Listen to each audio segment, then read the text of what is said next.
Hello everyone, क्या हाल है आप सभी का। तो हमने लेक्चर नंबर फर्स्ट में आधा सिलेबस बता दिया था, यहाँ तक बताया हुआ था। मैंने फिजिकल प्रॉपर्टी पढ़ा चुके था और दूसरी हमें प्रॉपर्टी पढ़ना था, केमिकल प्रॉपर्टी। तो यहाँ से हमें आज स्टार्ट करना था।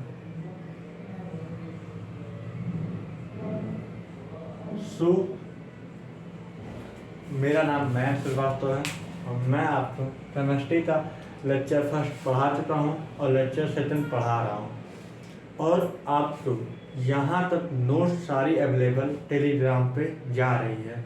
अगर आपको नोट्स चाहिए तो आप टेलीग्राम पे जाइए, ज्वाइन करिए और वहाँ पे आपको नोट्स सारी चीज़ें मिल जाएंगी। अब यहाँ पे आते हैं।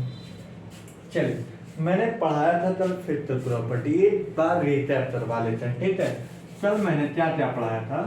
कल मैंने पढ़ाया था कि क्या फिजिकल प्रॉपर्टी, देखो जो हमारा आगे मैंने यही पढ़ाया था कि जो हमारा केमिकल प्रॉपर्टी होता है या मैटर होता है वो दो चीज़ों में क्लासीफाई होता है। तो मैं बोल सकता हूँ मैटर हमारा दो चीजों में क्लासिफाई है, on the basis of chemical property, on the basis of physical property, physical property, और दूसरा हमारा क्या है, केमिकल प्रॉपर्टी।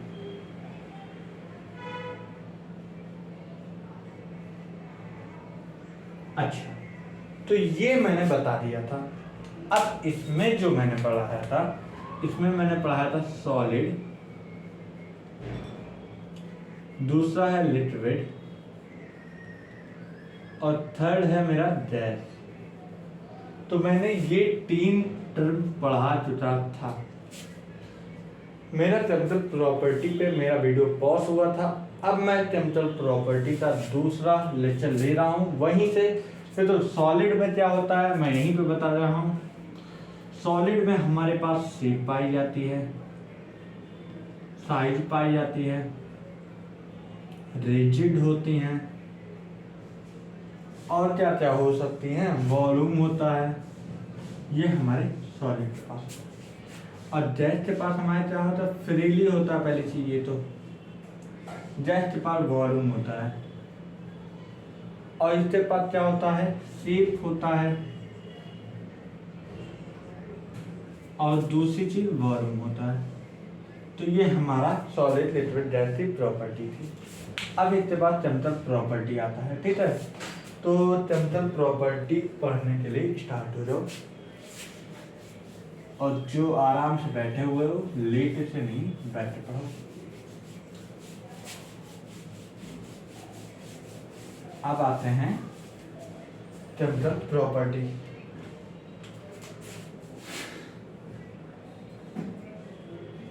क्या है केमिकल प्रॉपर्टी?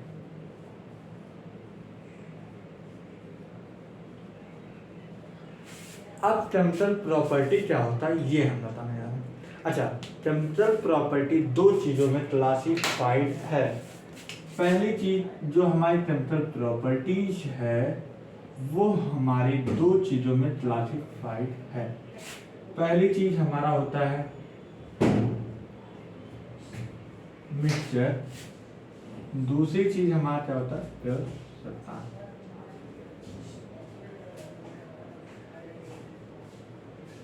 तो हम बोल सकते हैं सर ये प्योर सब्सटेंस में डिवाइड है, दूसरा हमारा मिक्सचर में। अब ये प्योर सब्सटेंस क्या होता है, देखो इसमें क्या होता है, फिक्स रेशियो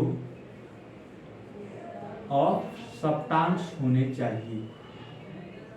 किसमें होना चाहिए, फिक्स रेशियो ऑफ सब्सटेंस इसमें होनी चाहिए। इसमें क्या होता है, एनी रेशियो, मतलब ज्यादा लेते हैं कम लेते हैं, कोई भी रेशियो ले सकते हैं इसमें मिक्सचर में। अब ये प्योर सब्सटेंस है वो क्लासिफाई हुआ है दो टर्म में, जिसका नाम होता है एलिमेंट, दूसरा होता है कंपाउंड। तो अब हमारा प्योर सब्सटेंस दो चीजों में क्लासिफाइड हुआ है, एक हमारा होता है एलिमेंट, दूसरा होता है कंपाउंड। अब एलिमेंट क्या होता है ये हम जानते हैं, फिर तो सारी चीज पढ़ो लेकिन जो पढ़ो एकदम मन से पढ़ो। मैं यही, अब एलिमेंट क्या होता है, जिसके पास एक फेस पाई जाती हो, तो मतलब इट है वन फेस। अब कंपाउंड क्या होता है, जिसके पास दो फेस होता है उसे हम बोलते हैं कंपाउंड। ठीक है। अब मिक्सचर भी हमारे दो प्रकार में बटा हुआ है। Mixture is a classified on the two types. तो यहाँ पे हम मिटा रहे हैं, लिख लेना, अगर लिख नहीं पाए हो तो वीडियो पॉज करके लिख सकते।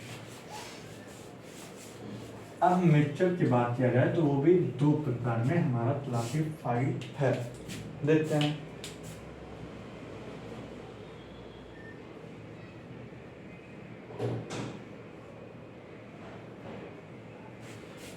वो क्लासिफाई दो फॉर्म है एक होता है homogeneous,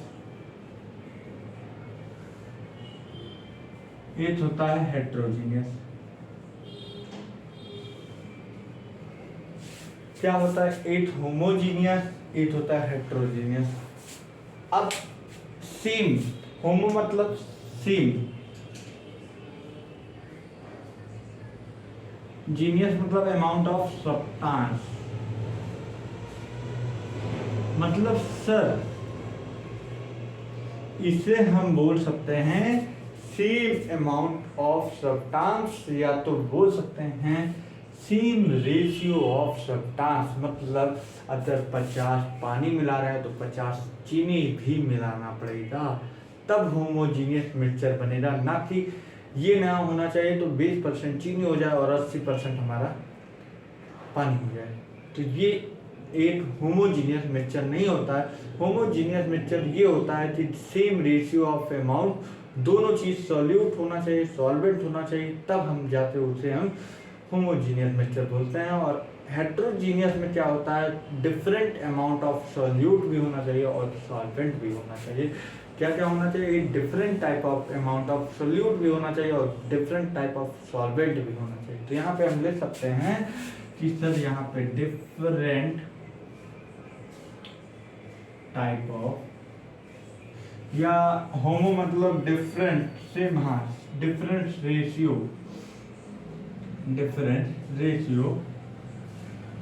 of amount of substance.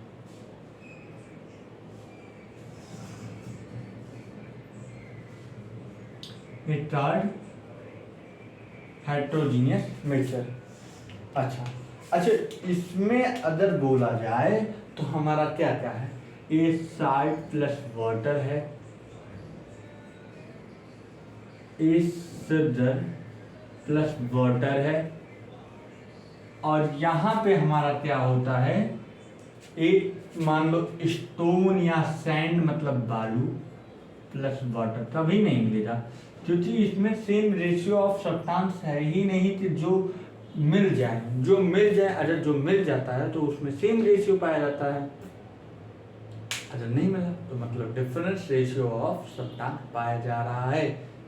अगर सोल्यूबल है तो हम बोल सकते हैं, अच्छा इसे हम बोल सकते हैं ये सोल्यूबल भी होता है। सोल्यूबल मतलब ये घुल जाता है, बट ये भी इनसोल्यूबल नहीं होता। सब लोग बोलते हैं सर ये इनसोल्यूबल होता है, लेकिन ये इनसोल्यूशन इसलिए नहीं होता, देखो रेशियो अलग अलग हो सकते हैं, लेकिन ये इनसोल्यूबल पाया जाता है। किस फॉर्म में पाया जाता है, इनसोल्यूबल। रेशियो मतलब अभी ये मान लो जैसे सैंड था 90% मान लो और 10% वाटर का ले लो, रेशियो अलग अलग होना चाहिए, लेकिन मिले ना, मतलब सोल्यूबल मतलब मिल जाए तो हम उसे बोलेंगे होमोजीनियस, अगर ना मिला तो हम बोलेंगे हेट्रोजीनियस। तो ये दो टर्म यहाँ से क्लियर हो जाना चाहिए। चलिए अब इसके बाद हमारा आगे स्टार्ट हो रहा है मेजरमेंट। देखो ये बेसिक नॉलेज थी, और बेसिक नॉलेज मैंने एक वीडियो में ये ले लेना था लेकिन नहीं ले पाया तो ये काम आ जाता। अब यहाँ पे दूसरे लेक्चर में ले रहा हूँ। अब दूसरा चीज है मेजरमेंट। अब इसमें भी तो मेजरमेंट है। अच्छा,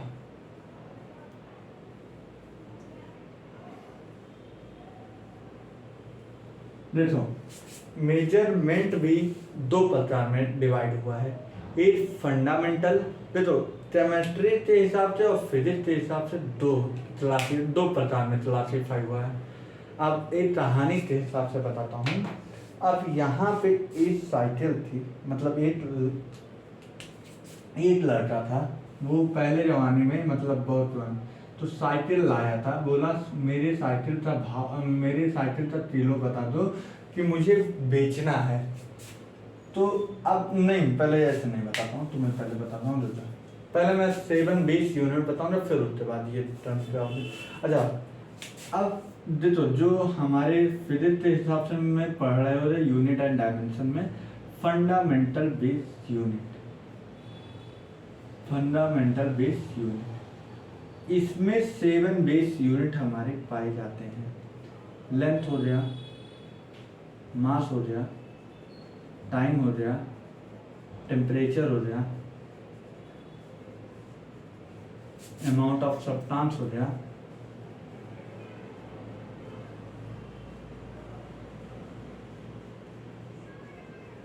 ल्यूमिनस इंटेंसिटी हो गया,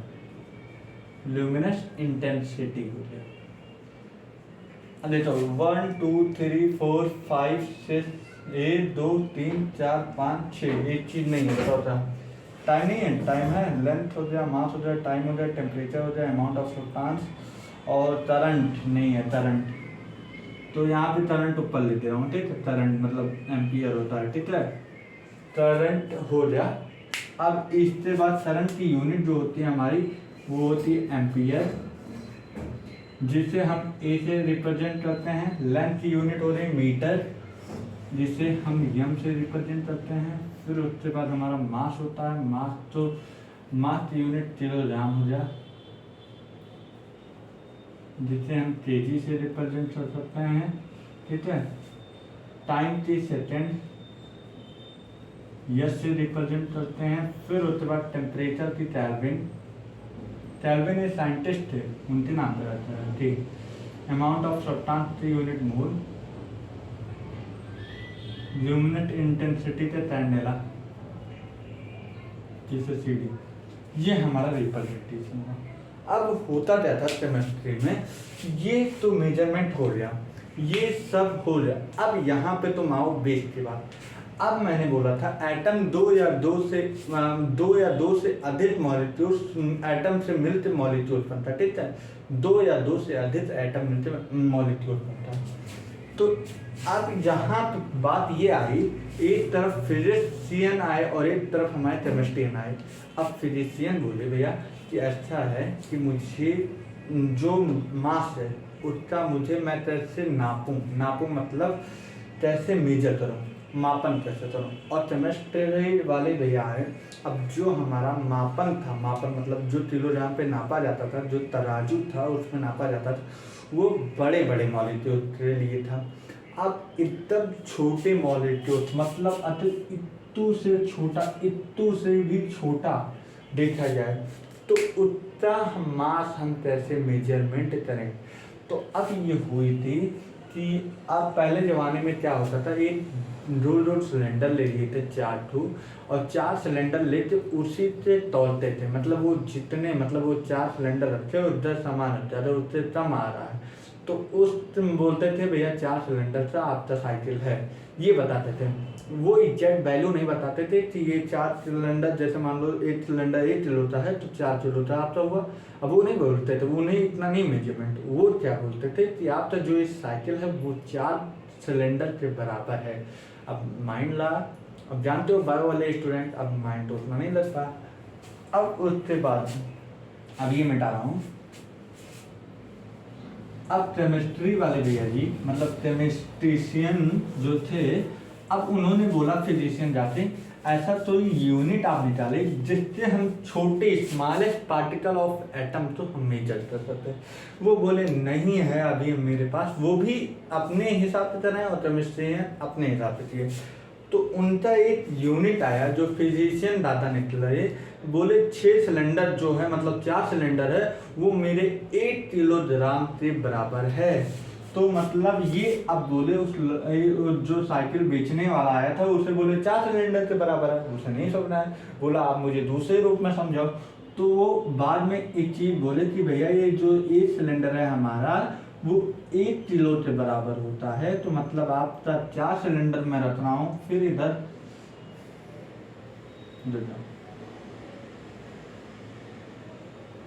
ठीक है।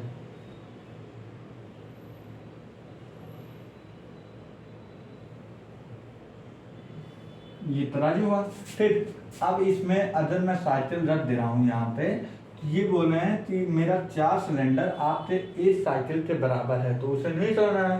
तो फिर बोले कि मेरा एक सिलेंडर जो है वो मेरा 1 किलोग्राम के बराबर है।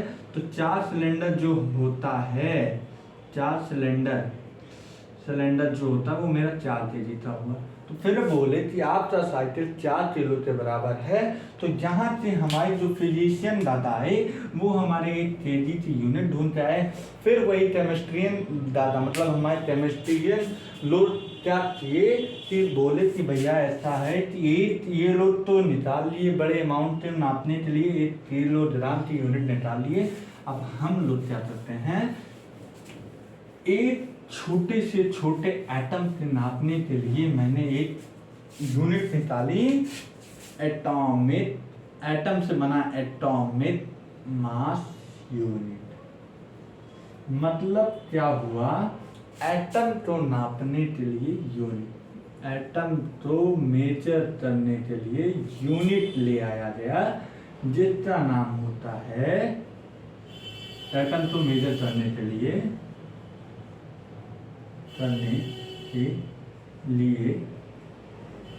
एक यूनिट लाया गया जिसका नाम होता है AMU। एटम को मेजर करने वाली यूनिट का नाम लाया गया एटॉमिक मास यूनिट। ये हमारे केमिस्ट्रियन दादा जी लाए और वो मेरे फिजिशियन दादा क्या लाए, किलोग्राम। इधर किलोग्राम का इन्वेंशन हुआ, इधर AMU का इन्वेंशन हुआ। यहाँ से हमारी एक यूनिट बनी जिससे कि स्मॉलेस्ट पार्टिकल ऑफ एटम को मेजर करने के लिए कौन सी यूनिट की जरूरत पड़ती है, एटॉमिक मास यूनिट। ठीक है, तो यहाँ पे हमारी एक यूनिट आई जिसका नाम होता है एटॉमिक मास यूनिट। अब उसके बाद आते हैं, फिर ये हमारा एटॉमिक मास यूनिट हुआ। अब यहाँ से मेरा मेन केमिस्ट्री में मेजरमेंट स्टार्ट हुआ है। एकदम देखो जो चीज़ पढ़ाऊंगा एकदम फील करवा दूंगा कि क्या कैसे आया था, सब कुछ फील एकदम तुम लोग का रट्टू फिक्सेशन नहीं, एकदम तैयार समझो बस। रटने से तो मतलब नहीं होता, रटते तो दुनिया लोग, रटने के लिए NCERT पढ़ी हुई है तो रटो ना, क्यों नहीं रट के पास हो जाते हैं। पढ़ना है, सीखने आए हो यहाँ पे, पढ़ने नहीं आए सीखने आए, सीखो। अब उसके बाद देखो, अब इससे इंग्लिश में बोल सकते हैं measurement of 1 atomic mass unit, measurement of 1 atom, या बोल सकते हैं measurement of 1 atom that is known as, या बोल सकते हो 1 एटम ऑफ मास, मास तो मेजर करते हैं, इज नोन एज, यानी मतलब known as atomic mass unit. अब सुनो, यहाँ पे एक एटॉमिक मास यूनिट आ गए हैं हमारे, क्या आ रहे हैं, एटॉमिक मास यूनिट, एक एटॉमिक मास यूनिट ये आ गए। अब उसके बाद एक भैया एक की वैल्यू क्या दिया जाए ये सोच में, एक तो यूनिट बना दिए। अब जैसे मैं बता रहा हूँ 1 किलोग्राम, फिजिशियन दादा 1 किलोग्राम बराबर 1000 ग्राम बनाए, तो अब इसकी वैल्यू न्यूमेरिकल दिए कि नहीं, तो यहाँ पे ये एक है भैया 2 मात्रा में जीरा, तो 1 किलोग्राम बराबर 1000 ग्राम। तो ये बोल सकता। अब ये TMO बराबर कितना हो रहा है, ये भी तो वैल्यू तो सोचना पड़ेगा। जरूरी नहीं एक यूनिट देने से ही सारी चीज हो जाए। अब उसकी यूनिट की वैल्यू देने जा रहे हैं, तो अब उस यूनिट की वैल्यू देने के लिए अब यहाँ पे ये 8 मोल का लिए 8 मोल बराबर कितनी वैल्यू होती है। अब यहाँ पे मोल से समझना पड़ेगा। देखो अब यहाँ पे मोल आया था 1 मोल, 1 मोल इक्वल टू 1.66 नहीं एटॉमिक मास यूनिट आ गया। अब यहाँ पे मोल की वैल्यू, अब मोल की वैल्यू किसके बराबर होता है, एवोगाड्रो नंबर। तो एवोगाड्रो नंबर से एन ए रिप्रेजेंट करते हैं या N not equal to 6.02 into 10 की पावर 23 पार्टिकल। एवोगाड्रो नंबर जो है पार्टिकल में बताया जाता है। अब अच्छा ये बताओ, तुम खुद ही बता रहे हो atom is the smallest particle of, मतलब एटम तो क्या बोल रहे हैं, the smallest particle of atom is known as atom. तो वे ये जो हमारा हमने बोला एटम की जो हम वैल्यू निकालेंगे वो पार्टिकल में ही तो निकालेंगे, तो ये बड़ा तो है नहीं कि हम बड़े के लिए किलोग्राम लें, मीटर लें, सेंटीमीटर। ये छोटे छोटे एटम के निकालना, तो छोटा एटम एक पार्टिकल से ही तो बना होता है, तो हम इसके पार्टिकल लेंगे ना कि हम उससे मीटर लेंगे, सेंटीमीटर या मास लेंगे या कुछ ऐसा नहीं लेंगे। ठीक है, तो ये 1 मोल बराबर की वैल्यू होती है। यहाँ पे लिखते हैं 1 मोल इक्वल टू 6.02 इंटू 10 की पावर 23 पार्टिकल। क्या हो रहा है, इतनी वैल्यू हमारी 1 मोल के बराबर आ रही हैं। अब ये नोट कर लीजिए, फिर उसके बाद हम आगे बढ़ते हैं। कितना हो रहा है लिख ली। अब इसके बाद इसका थोड़ा एग्जाम्पल मैं तुम्हें और रियलाइज करवाता हूँ। अब अगर बोला जाए कि भैया मेरे पास, अच्छा 1 मोल की वैल्यू इतनी होती है, कितने होते हैं 1 मोल इक्वल टू 6.02 इंटू 10 की पावर 23 पार्टिकल। अब ये बोला जाए सर मेरे पास 1 मोल की वैल्यू इतनी होती है, अगर मेरे पास इतना आ जाए, इतनी वैल्यू आ जाए तो वो किसके बराबर रहेगा 1 मोल। अगर मैं ये बोल दूँ भैया, अब देखो रियलाइज तो एग्जाम्पल के थ्रू, अगर मैं बोल दूँ कि मेरे पास 6.02 इंटू 10 की पावर 23, तो एक चीज़ ले लो, एप्पल ले लो, इतने हमारे पास एप्पल हैं, तो क्या हम बोल सकते हैं सर हमारा जो एप्पल है कि ये 1 मोल ऑफ एप्पल के बराबर है, मतलब जो हमारा एप्पल है वो 1 मोल है, इतनी वैल्यू। अब जैसे कि तुम्हें ये भी ना समझना है तो मैं बताता हूँ फिजिशियन के थ्रू। अगर बोल दिया जाए 1000 ग्राम हमारे पास मिल्क है, दूध है, तो मैं ये बोल सकता हूँ कि 1000 ग्राम मतलब 1 लीटर के बराबर होता है नहीं, 1000 ग्राम बोले, 1000 ml 1000 ml मिल्क है हमारे पास, तो उसे हम बोल सकते हैं 1 लीटर दूध हमारे पास है कि नहीं है ना। तो उसी तरह भैया इतना हमारे पास एप्पल है, तो मैं बोल सकता हूँ 1 मोल ऑफ एप्पल या 1 लीटर ऑफ मिल्क हमारे पास है। तो तुम्हें एक सरल रूप दिया, एक केमिस्ट्री लिया, एक फिजिक्स, दोनों तरीके से समझा रहा हूँ, दोनों का मतलब एक ही है, बस समझने के ऊपर आपके ऊपर है। ठीक, इतना हो गया। अब जैसे ले लो कि मेरे पास 1 मोल ऑफ एग है, तो भैया 1 मोल ऑफ एग है, तो हम बोल सकते हैं हमारे पास 6.02 इंटू 10 की पावर 23 एग हैं। अब देखो केमिस्ट्री के फॉर्म में आ रहा हो, ये नेचुरल चीज़ है। अब जैसे ले लो 1 मोल ऑफ ऑक्सीजन हमारे पास है, ऑक्सीजन मतलब O2, तो हम बोल सकते हैं कि 1 मोल की वैल्यू ये होती है 6.02 इंटू 10 की पावर 23 मोल ऑफ ऑक्सीजन हमारे पास हैं। ठीक है, तो ये बोल सकते हैं कि इतना mole of oxygen present in 1 mole of oxygen. मतलब सिर्फ 0.02 into 10⁻23 mole of oxygen is equal to 1 mole of oxygen. ठीक है, बोल सकते हैं। ये हमने तुम्हें 3 एग्जाम्पल लिया और 3 एग्जाम्पल के हमें लगा 4 एग्जाम्पल, 1 2 3 4 एग्जाम्पल से थ्रू सारी चीज़ बताई हैं और मुझे ये भी भरोसा है तुम्हें समझ में आएगा। अगर कोई चीज़ बोल देता है कि 1 मोल ऑफ ऑक्सीजन का मुझे कितने बराबर होता है, तो 1 मोल ऑफ ऑक्सीजन तुम यही बताना चाह रहे, अभी हम लिखे थे 1 mole of oxygen 1 mole of oxygen gives how many particle, ये ही पूछ सकता है how many particle मतलब या पूछ ले how many mole, कितने मोल्स हमें मिलेंगे, तो यही बोलो जैसे 0.02 इंटू 10⁻23 ऑक्सीजन, या पूछे how many gives एटम, कितने एटम मिलेंगे, तो सिर्फ 0.0223 एटम ऑक्सीजन के एटम हमें मिलेंगे। तो ऑक्सीजन देखो, जब ऑक्सीजन यहाँ पे अकेला बोले, जैसे इंग्लिश में लिखा रहे, ऐसे लिखा रहे OSYGN, तो यहाँ पे हम O अकेला नहीं लेंगे, ऑक्सीजन हमेशा नेचुरल फॉर्म में, मतलब हमारे जो नेचुरल फॉर्म में होता है ये O2 में एग्जिस्ट करता है, मतलब स्टेबल O2 में होता है। जैसे N2 हमारे और मतलब ऑर्गेनिक दुनिया में, मतलब हमारे इन्वायरमेंट में O2 के नाम पे जिंदा रहता है, N2 के नाम पे एग्जिस्ट करता है, H2 के नाम पे एग्जिस्ट करता है, ना कि ऑक्सीजन अकेले एग्जिस्ट करता है। ऑक्सीजन तभी एक एटम की बात किया है, एटम हमेशा अगर O2 दिया रहता तो ठीक है कि इतने मॉलिक्यूल्स ऑफ ऑक्सीजन एटम, अगर नहीं दिया हो तो हम नेचुरल फॉर्म हमेशा लेते हैं।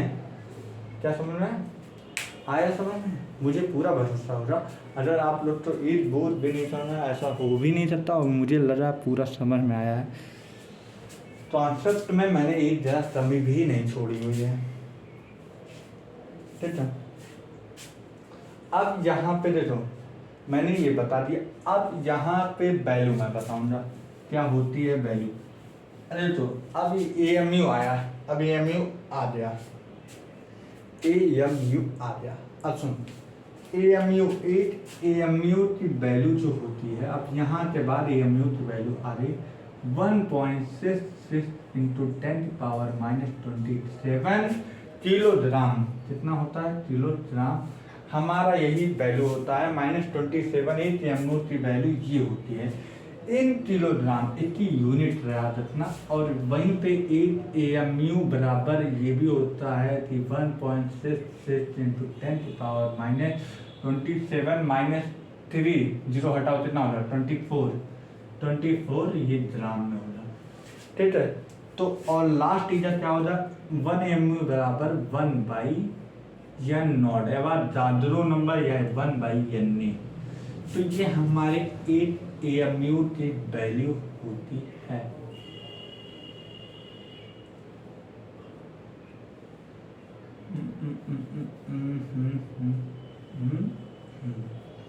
ये हमारी वैल्यू होती है, ये हमारी 1 किलोग्राम में वैल्यू होती है, ये हमारी 1 ग्राम में होती है, ये हमारी एक एवोगाड्रो नंबर में वैल्यू होती है।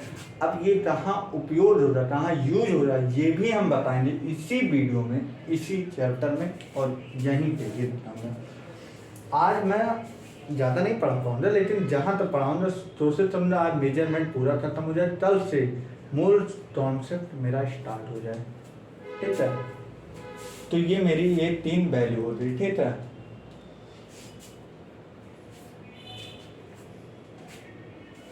इतना समझ में आया? आगे बढ़े।